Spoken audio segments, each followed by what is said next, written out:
اب ایک بڑا سوال اٹھتا ہے کہ آدم تو جنت میں تھے، زمین پہ کہاں سے آئے؟ مگر حضرات گرامی آپ خود غور کرو، ایک جنت میں ایک روح جو ایک خوشبو کی طرح ہے، اس کا وجود کوئی نہیں ہے۔ اگر اللہ اسے یہ حکم دے قُلْنَا اهْبِطُوا بَعْضُكُمْ لِبَعْضٍ عَدُوٌّ وَلَكُمْ فِي الْأَرْضِ مُسْتَقَرٌّ وَمَتَاعٌ إِلَىٰ حِینٍ، اگر تم نے زمین پہ جانا ہے تو روح جائے گی کہاں، ٹھہرے گی کہاں؟ تو حکمت عالیہ سے بعید تھا کہ اس کے لیے کوئی وجود زمین پہ تیار نہ کرتا۔ تو خداوند کریم نے اس آیت میں اشارہ کیا ہے اس وجود کی طرف کہ هَلْ أَتَىٰ عَلَى الْإِنسَانِ حِینٌ مِّنَ الدَّهْرِ لَمْ يَکُنْ شَیْئًا مَذْکُورًا، تم کوئی قابل ذکر شے نہ تھے جب تم ہوئے تھے، زندگی کے پہلے سیل میں کوئی زندگی، کوئی جان کسی قسم کا نہ تھا، پھر ہم نے چاہا، پہلے یہ سنگل سیل تھا، اس کی تو زوجہ ہی کوئی نہیں تھی، ڈبل سیل بھی نہیں تھا، اِنَّا خَلَقْنَا الْإِنسَانَ مِن نُطْفَةٍ أَمْشَاجٍ، پھر وہ دوسری منزل آئی جب انسان کا نطفہ مخلوط کر دیا گیا، دوڑا کر دی۔ حضرات گرامی اگر میں آپ کو مثال دوں تو آج ہر روز اس پہلے سنگل سیل کی وجہ سے بیمار پڑے ہوتے ہیں، اس سیل کی وجہ سے وہ ابھی بھی موجود ہے۔ اللہ نے ایسے ثبوت ابتدائی حیات کے دیے ہوئے ہیں کہ آج بھی انسان میں وہ موجود ہیں۔ یہ جو ڈائریا جس سیل سے آپ کو ہوتا ہے نا، یہ مستقل ہوتا ہے، جسے آپ ایمبیبیوسس کہتے ہو، اس کی وجہ وہ سنگل سیل ہے جس کا جوڑا کوئی نہیں، جو اپنے اندر ہی تقسیم ہوتا ہے۔ امیبا پروٹیوس جو ہے یہ آپ کے اندر موجود ہوتا ہے۔ یہ بہت عرصہ حیات جو ہے سنگل سیل سے آگے بڑھتی رہی، حتیٰ کہ ایک ڈبل سیل کے وجود میں آئی۔ ڈبل سیل کے وجود کو اللہ نے مزید ترقی، لنبتلی ہے، چاہا کہ آزماؤں، دیکھوں، پرکھوں اور ان کے مقصد حیات کو ان کو بڑھاؤں۔ لنبتلی ہے فجعلناہ سمیعا بصیرا، ہم نے اس کو سماعت دی، بصارت دی۔ حضرات گرامی اللہ نے پہلے سماعت کا ذکر کیا ہے، ابتدائے حیات میں پہلے سماعت تھی، پہلے سننے کی حص دی، پھر بصارت دی۔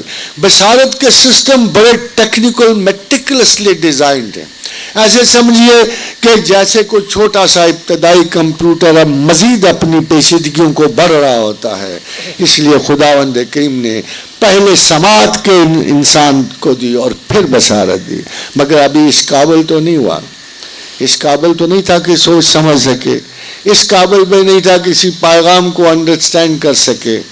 حضرات گرامی صرف 70,000 سال پہلے انسان کے جین میں گفتگو کا جین آیا۔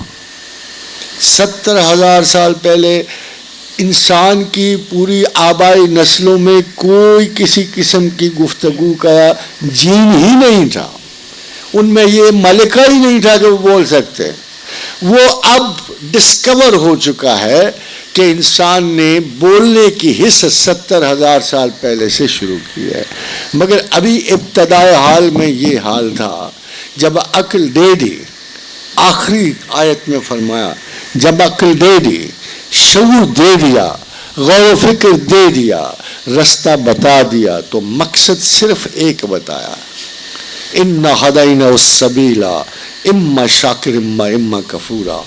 میں نے تمہیں عقل دے کے، بہت بڑا استاد تھا، بہت کریم استاد تھا، کوئی سختی نہیں، کوئی جبر نہیں، عقل دے دی، افزانہ بتا دیا، ایکسرسائز آف ڈیوٹی دے دی، اِنَّا هَدَيْنَاهُ السَّبِيلَ اِمَّا شَاكِرًا وَإِمَّا كَفُورًا، چاہو تو مجھے مانو، چاہو تو میرا انکار کر دو۔ جبر ہی نہیں کیا، کوئی نہیں پوچھے گا آپ سے دوران حیات اور اس وقفے کے دوران، وہ کبھی آپ سے انصاف نہیں کرے گا۔ کیوں کرے گا بھلا؟